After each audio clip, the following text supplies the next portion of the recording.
Dan akhirnya dia mendengarkan dan dia mengamalkan apa yang dia dengarkan di majelis. Ketika kita mati, dia masih mengamalkan itu, pahala kita tidak diputus oleh Allah. Apalagi kalau dia punya anak nantinya dan anaknya diajarkan seperti dia, gara-gara kita ngajak dia ke majelis, berapa jumlah pahala.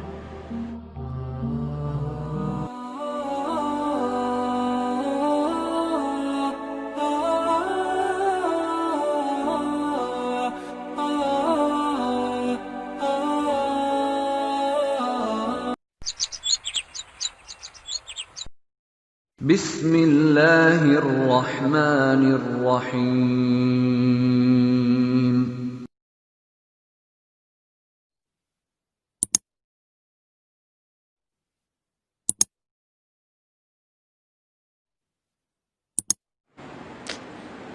Memang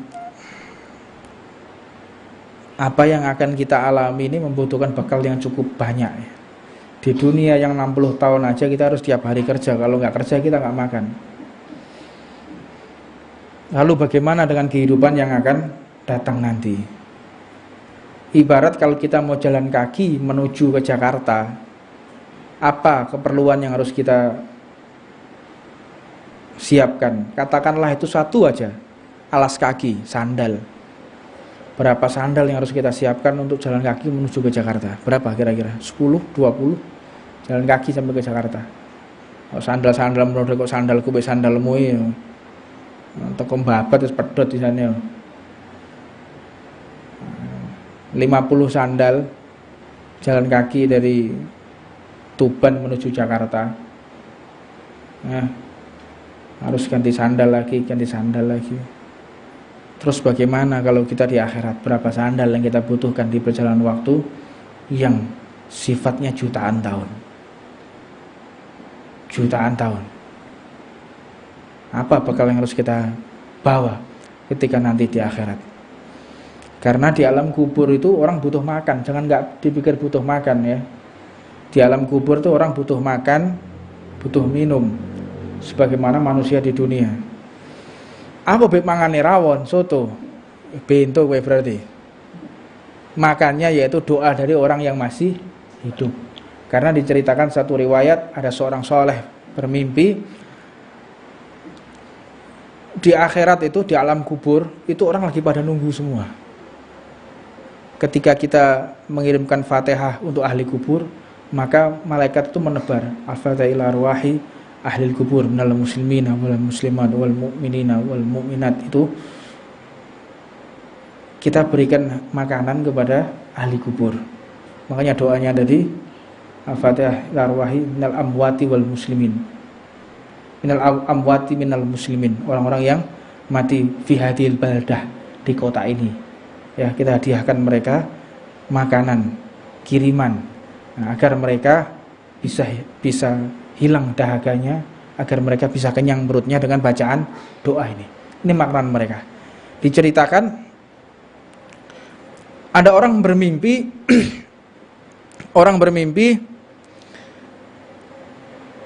ahli kubur ini semua rebutan makan kecuali si bapak ini.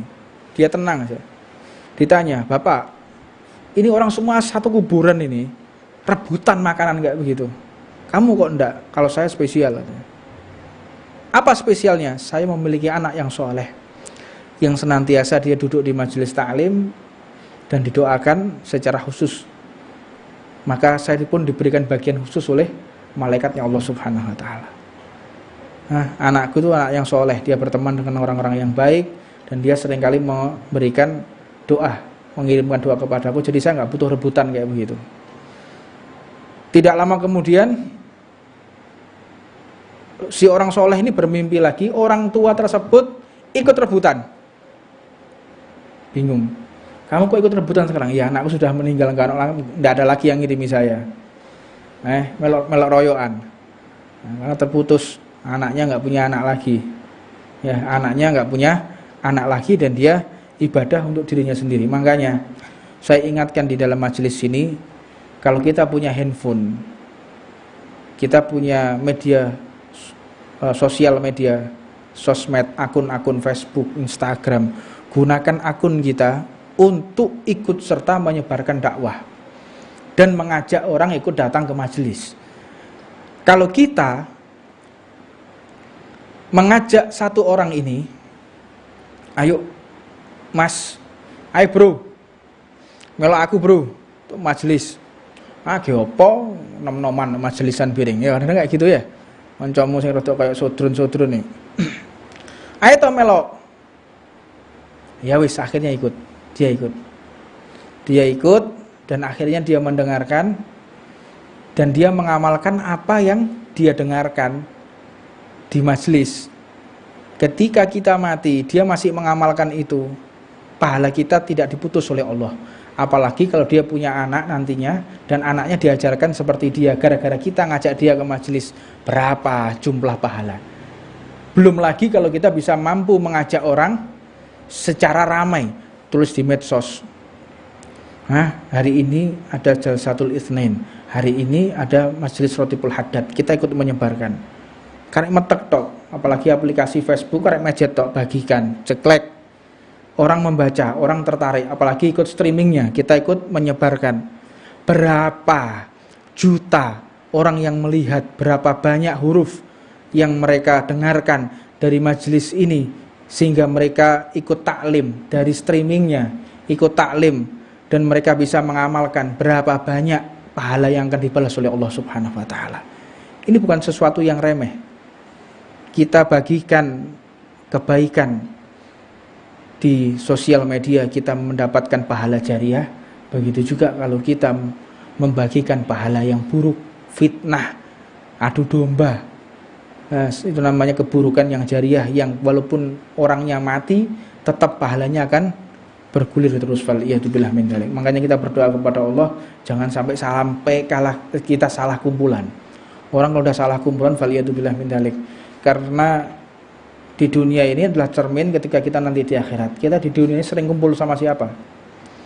Kita di dunia ini mengidolakan siapa? Kita di dunia ini sering mana? Duduk di tempat maksiat atau di tempat-tempat yang baik? Lebih sering mana? Itu adalah gambaran ketika kita di akhirat. Sebetulnya kita semua ini sudah tahu, kita mau di surga atau neraka, sudah tahu semua, Pak. Tidak ada di antara kita ini yang tidak tahu kita mau di surga atau neraka. Omong kosong. Omong kosong kalau ada orang, saya nggak tahu saya nanti di neraka atau di surga. Omong kosong. Ya, saya sering kali mengucapkan seperti ini dan menjadi perdebatan. Saya memberanikan diri mengucapkan ini. Omong kosong kalau orang tidak tahu dia nanti di akhirat itu di surga atau neraka. Omong kosong menurut saya. Ketika di dunia kita sering mana? Duduk di warung kopi atau di masjid. Di dunia ini kita mengidolakan siapa dalam hati? Orang yang soleh atau orang yang toleh? Orang yang beruntung, orang soleh kecintaan Allah, atau orang-orang yang jauh dari Allah Subhanahu wa Ta'ala. Kita sudah tahu kok. Kita kalau mau jujur dalam hati, kita sudah tahu. Kita nanti ini di surga atau di neraka, kita sudah paham. Nggak perlu kita ragu-ragu. Kalau kita istiqomah dulu di majelis taklim, khidmah, ikut serta kebaikan, senang sama kebaikan, meninggalkan maksiat, ragu dah kita masuk ke dalam surga, nggak ragu kita. Husnudzon kepada Allah. Karena ini adalah perisai yang paling mahal dari Allah, majelis taklim. Dan tanda yang paling besar dari Allah ketika kita menjadi hamba yang diridhoi oleh Allah Subhanahu wa Ta'ala. Itu ketika kita dihadirkan jasad kita, anggota tubuh kita duduk di majelis taklim, ini sudah satu bentuk tanda besar kalau Allah telah ridho kepada kita. Dan ketika Allah tidak ridho, nggak mungkin kita bisa hadir di tengah-tengah ini. Nggak mungkin. Mustahil. Nggak masuk akal. Muhal ya, mustahil. Kalau kita hamba yang dikutuk oleh Allah, nggak mungkin kita bisa duduk di majelis ini. Dan memang kalau kita orang-orang yang dikutuk oleh Allah, nggak bakal mampu kita duduk di tempat seperti ini. Karena satu hal, banyak dari santri-santri yang bertanya, Bib, ketika membaca la ilaha illallahnya di Rotibul Haddad, Habib ini agak panjang huruf lamnya. La ilaha illallah, la ilaha illallah. Kok la ilaha illallah, kenapa? Makanya orang-orang seperti itu saya suka ya. Kenapa? Dia mengkritisi. Enggak seperti itu. Coba baca. Orang yang membaca la ilaha illallah, lamnya dipanjangkan, dia mulai lahir sampai mati, dosanya dihapus oleh Allah Subhanahu wa taala dengan satu kali ucapan. Kalau sudah dirinya dihapus dosanya, dia masih mengucapkan itu, dosa kakek moyangnya sampai ke atas dihapus juga oleh Allah. Sudah dihapus juga seluruh tetangga-tetangganya, dosanya dihapus semua oleh Allah Subhanahu wa taala. Baca la ilaha illallah dengan huruf lamnya dipanjangkan. Makanya la ilaha illallah, la ilaha illallah, huruf lamnya dipanjangkan. Anda membaca seperti itu, yang Allah telah ridho, lisan kita mengucapkan nama Allah. Allah hadirkan tubuh kita di tempat ini. Ini pertanda Allah telah ridho kepada kita. Kalau Allah nggak ridho, nggak mungkin Pak. Nggak mungkin kita bisa hadir di tempat ini. Muhal, mustahil.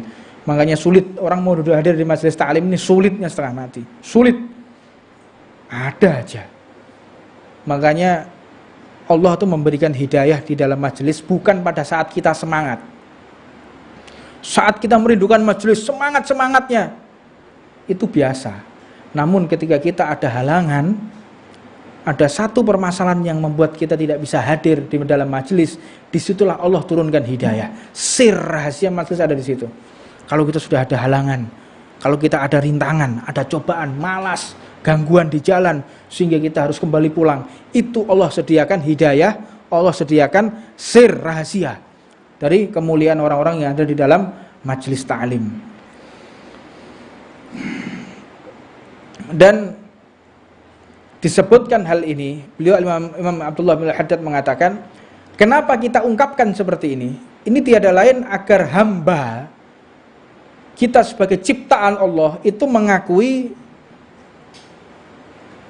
bahwa dalam mendirikan ibadah ini adalah bentuk suatu kewajiban. Dan ketika kita mendirikan ibadah bukan hanya untuk menggugurkan kewajiban. Kita sholat, ini bentuk kewajiban, tapi bukan bertujuan untuk menggugurkan kewajiban.